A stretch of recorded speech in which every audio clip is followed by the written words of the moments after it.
Yeah, welcome once again. And today we will discuss about linked list in circular. यानी कि इससे पहले हमने काफी सारे लेक्चर्स पढ़े हैं लिंक लिस्ट पर। आज हम पढ़ेंगे लिंक लिस्ट का जो एक फॉर्म था जिसमें कि सर्कुलर, जिसमें कि आपको नल नहीं था। अगर आपको याद हो तो मैंने बताया था कि लिंक लिस्ट का कुछ फॉर्म है। तो सबसे पहला फॉर्म क्या है? सिंगली, जिसमें कि एक चेन की तरह होता है। और एक सेकंड क्या है? आपको आपको डबली इंग्लिश यानी कि जिसकी पॉइंटर दो तरीके से पॉइंट कर रहा हो। और ये तीसरा क्या है? सर्कुलर। इसमें दो पार्ट आता है, एक सर्कुलर इंग्लिश और एक सर्कुलर डबली इंग्लिश। तो इसमें हम दोनों पार्ट समझेंगे। तो आइए देखते हैं, आगे समझते हैं किस तरह इसका इम्प्लीमेंटेशन होता है, किस तरह इसमें काम हो रहा है, और ये समझेंगे आगे। तो देखते हैं, सबसे पहले ये समझते हैं ये होता क्या। तो यहाँ पे जैसा एक फिगर दिखा रहा है, ठीक है। तो इसमें से आपको समझना है कि ये क्या है, एक लिंक लिस्ट है। और ये सर्कुलर लिंक लिस्ट में होता क्या है आपको, कि इसमें कोई भी नल नहीं होता है। जहाँ पे इसका नल होता है, ये नल भी इसको कहाँ पॉइंट करता है? आपको नल भी आपको हेड की तरफ ही पॉइंट करता है। तो इसलिए इसमें इसमें क्या होता है, इसमें नल नहीं होता है। इसलिए हम ऐसे लिंक लिस्ट को हम बोलेंगे क्या, जहाँ पे नोड जो है एक सर्किल के एक एक सर्कुलर फॉर्म में आपको कनेक्ट हो रहा है, ठीक है। उस तरह हमें करना है। तो इसमें क्या होगा, सबसे पहला नोड जो कौन सा होगा वो हेड होगा, सबसे लास्ट होगा आपको टेल होगा। और ये दोनों इंटर अपने आप में इंटरकनेक्टेड होगा और मिलके एक सर्किल बना रहा होगा, ठीक है। ये समझना है। तो इसमें हाँ देखो, इसमें क्या हुआ कि ये आपको क्या है, ये आपको सर्कुलर लिंक का। और एक सर्कुलर डबली लिंक एक और फॉर्म है। तो उसमें क्या होता है, उसमें आपको डेटा भी होता है, नेक्स्ट पार्टी प्रीवियस, यानी कि उसमें भी आपको इस तरह कनेक्ट होता है। बट इसमें होता क्या है कि इसमें आपको ये आगे जाना, तो ये पीछे तरफ भी पॉइंट कर रहा हो, ये प्रीवियस फॉर्म में। और ये कहाँ है? नेक्स्ट है, और ये प्रीवियस है, ठीक है। तो हमें समझना है ये भी। और उसमें क्या होगा, सर्कुलर डबलिंग आपको तीन पार्ट होगा। एक यहाँ पे ये डेटा मेन बीच में डेटा, और ये नेक्स्ट पॉइंटर और ये प्रीवियस पॉइंटर। यहाँ पे होगा प्रीवियस पॉइंट जो कि इस तरफ पॉइंट कर रहा होगा, ठीक है। समझना है। और ये सर्कुलर लिंक्स में क्या है, ये तो इस फॉर्म का है। हाँ, यहाँ पे देखते हैं सर्कुलर लिंग्विश का टाइप्स, जो कि आपको दो टाइप्स बता रहा है बेसिकली। तो सबसे पहले आपको क्या समझना है, एक लिंग्विश दिया है। तो सबसे पहला सर्कुलर लिंग्विश है। इसमें एक लास्ट नोड जो है इससे कनेक्टेड होगा, इससे कनेक्टेड होगा आपको, यानी कि इसमें कोई भी नल नहीं होगा। ये भी ट्रैवर्स हम यही लिखा हुआ है इंग्लिश में। जब तक अगर हम ट्रैवर्स करेंगे तो हम जहाँ पे शुरू किए थे वहीं से घूम करके आ जाएंगे, ठीक है। यही बता रहा है इसमें सर्कुलर। और इसमें कोई नल नहीं है। और सर्कुलर डब्ल्यू में क्या होता है, इसमें भी कोई नल नहीं है। बस ये नेक्स्ट पॉइंटर जो कहाँ है, इस तरफ आके पॉइंट कर दिया होगा। यहाँ पे क्या होता है, पहला हेड है, दूसरा लास्ट में क्या होता है, टेल। और ये टेल कहाँ करता है? पॉइंट करता है नल की तरफ। मगर इसमें क्या होगा, नल नहीं। इसमें क्या होगा, आपको इसके पीछे वाली भी, यानी कि प्रीवियस फॉर्म में आके ये पॉइंट कर रहा होगा। वही सब यहाँ पे लिखा हुआ है। देखो यहाँ पे लिखा हुआ है कि circular double English has properties of both double English and circular English, समझे ना। In which two considerable elements are linked by और बाय प्रीवियस एंड नेक्स्ट। तो मतलब वही बस, यानी कि आगे का भी एड्रेस होता है और पीछे का भी एड्रेस होता है। तो इसमें इसका आज उतना बस समझेंगे, इसका मैंने किस तरह इसको रिप्रेजेंट करते हैं और इसे कोड लिखते हैं किस तरह। तो देखते हैं। सबसे पहले हमें क्या करना है, हमें मेन क्लास बना लेना है। इसमें हमने क्या एक बना लिया एक क्लास, और इसमें हमने डाल दिया डेटा। एक इन डेटा नाम से डाल दिया, एक वेरिएबल बना लिया वेरिएबल। और एक नोड नेक्स्ट नाम से हमने बना लिया एक नोड बना लिया, ठीक है। और ये क्या है, हमने एक कंस्ट्रक्टर बना लिया। कंस्ट्रक्टर किस लिए बनाएंगे, एक एक पर्टिकुलर एक नोट्स का, किस नोट्स में ये डेटा है और ये इसमें पाथ का पॉइंटर है, तो ये डालेंगे। इसमें अपना डेटा है, और एक पाथ का क्या है, इसमें नेक्स्ट का एक डेटा है जो कि नल तरफ पॉइंट कर रहा है, ठीक है। अब ये इसको रिप्रेजेंट करना है। इसमें मतलब किस तरह हमें डालते हैं या इंसर्ट करते हैं डेटा, ठीक। तो सबसे पहले हम क्या करना है कि नोट बना लिए, इसमें डाल दिए वैल्यू जो डालना है वैल्यू, नेक्स्ट बना लिया हमने हमारे नोड। अब यहाँ पे हमने एक कंस्ट्रक्टर बना लिया है, जो नोट्स बनाएंगे नेक्स्ट में नोड, उसका वैल्यू इसमें होगा, और ये वैल्यू शो करेगा, उसका वैल्यू उसमें है। अब ये देखो, नोड पहला बनाते हैं नोड, तो उसमें हमने डाल दिया, नया नोड में वैल्यू डाल दिया 3। दूसरा नोट बनाया हमने 5 डाल दिया। तीसरा नोट बनाया 5, तो उसमें डाल दिया 9, उसमें डाल दिया 9 डाल दिया। अब यहाँ पे करना क्या है, वन डॉट नेक्स्ट, मतलब कि एक के बाद में क्या आएगा आपको, 2, और 2 डाल दिया हमने, ठीक है। और 2 के नेक्स्ट कौन है, 3 है। और 3 के नेक्स्ट में क्या है, 1। तो आपको समझ में आया कुछ? देखो, 1 के नेक्स्ट में क्या है, 2 है। 2 के नेक्स्ट में क्या है, 3। और 3 के नेक्स्ट में क्या है, 1। तो मतलब कि क्या हो रहा है, ये एक दो से एक चेन बना दिया, एक सर्कल बना दिया, सर्कल, ठीक है। कि 1 यहाँ पे 1 डाले हैं, फिर लास्ट में कहाँ 1 आ रहा है, तो ये 3 के बाद में आ रहा है 1 आ रहा है। तो ये बस ये शो कर रहा है कि इस तरह ये सर्कुलर डब्ल्यू लिंग्विश का एक चेन दिखा रहा है। इस सर्कुलर लिंग्विश का चेन दिखा रहा है।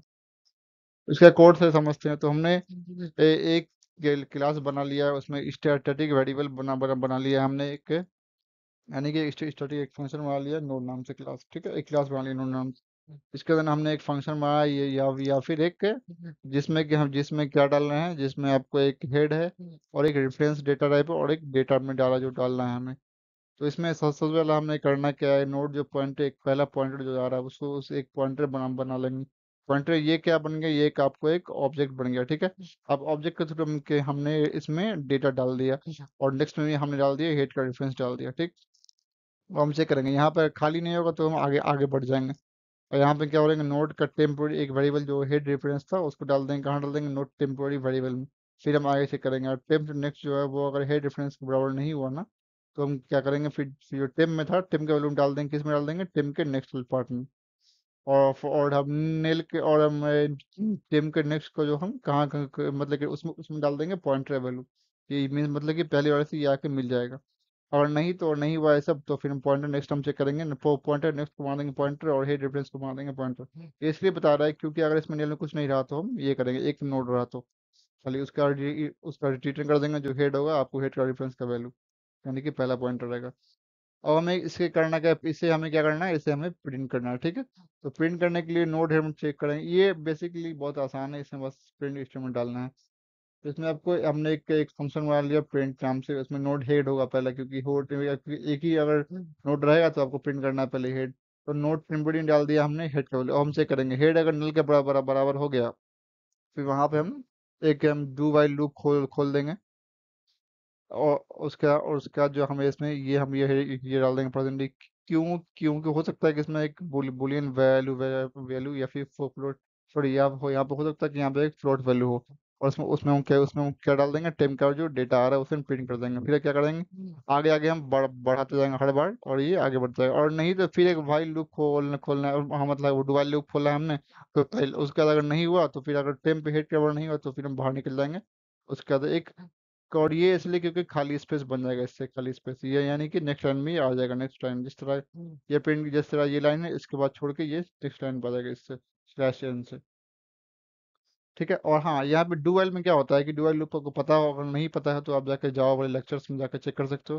पर अभी के लिए ये समझ लो कि डू वाइल में क्या होता है कि आपको डू वाइल में अगर एक बार आपको कोड आपको रन होकर आपको आउटपुट दे देगा, उसका सेकंड टाइम में आपका कोड अगर सही हुआ या नहीं हुआ तो वो एप्लीकेशन काम करेगा बाद में। बट पहले आपको एक बार आपका कोड जो है पहले आउटपुट आपको मतलब कि आउटपुट आपको दे देगा पहले। बस यही इसमें हम यूज करते हैं। हाँ, ये अब हमें क्या करना है कि अगर कोई नोड हमें डिलीट करना हुआ तो ये इसका है कि इसका मैंने एल्गोरिदम लिख दिया है, आपको समझ आएगा एल्गोरिदम कहीं भी। तो सबसे पहले चेक करेंगे लिस्ट खाली है, अगर लिस्ट खाली हो गया तो हम रिटर्न कर देंगे। अगर लिस्ट खाली नहीं हो तो हमें करना चेक क्या है, लिस्ट खाली नहीं है तो हमें दो पॉइंटर बनाना है, एक करंट एक प्रीवियस। ये किस लिए बनाना है, ये डब्ल्यू लिंक के लिए, डब्ल्यू ये आपको सर्कुलर डब्ल्यू लिंक के लिए बनाना है, ठीक है। इसमें पॉइंट कर कहाँ देंगे, हेड को दबा देंगे, करंट को किसने मान देंगे, हेड की तरफ। और हम हमें चेक करना है, ट्रेवर्स करते हैं लिस्ट यूजिंग कर नोट टू, आगे आगे बढ़ते हैं, जहाँ पर हटाना है उसको हम चेक करते हैं, और जहाँ पे हमें अगर वो हट गया तो उससे हम नेक्स्ट नोड तरफ पॉइंट कर देंगे, फिर हम चेक करेंगे जो फिर प्रीवियस को मान देंगे करंट नोड। अगर नोड हमें मिल गया तो हम चेक करेंगे, अगर वो नोड चेक अगर चेक करेंगे मिल गया तो ठीक है, तो फिर जो हमारा हेड होगा तो उसे हम बंद बना देंगे नल, और जो नोड हमें हटाना है उसको हम कर देंगे फ्री कर देंगे, यानी कि उसको हटा देंगे या उसको डिलीट कर देंगे, ठीक है। अब अगर लिस्ट में एक से ज्यादा नोड रहा तो हम बारी बारी सबको हटाते जाएंगे। पहले चेक करेंगे जो सबसे पहला कौन है, तो इसमें देखो डिलीट करने में अगर पोजीशन नहीं दिया है तो सबसे पहला नोड रहेगा, यानी कि जीरो पोजीशन वाला जो है तो वो सबसे पहले हट जाएगा आपको, ठीक है। तो ये हमें ध्यान रखना, बस यही यही इस तरह हमें करते करते हमें सारा नोड हटा हटा देना है, और लास्ट में हमारा लिंक जो हमारा वो मतलब हो जाएगा, एम्प्टी हो जाएगा, खाली हो जाएगा। अगर पोजीशन में करना है तो हमें जैसे अकॉर्डिंग टू फोर सीरीज दिया हो तो उसमें टू डाल देंगे, टू। या मतलब कि यहाँ पे टू टू हमने रख दिया। एक मिनट देखो, ये जस्ट सपोज कि हमने टू हटा दिया, ठीक है। जस्ट सपोज कि हमने, एक मिनट, ये क्या, हाँ देखो जस्ट सपोज कि हमने ना, कि हमने टू ये मतलब वो कर, एक में हाँ ये मतलब वो कर दिया, टू हटा दिया।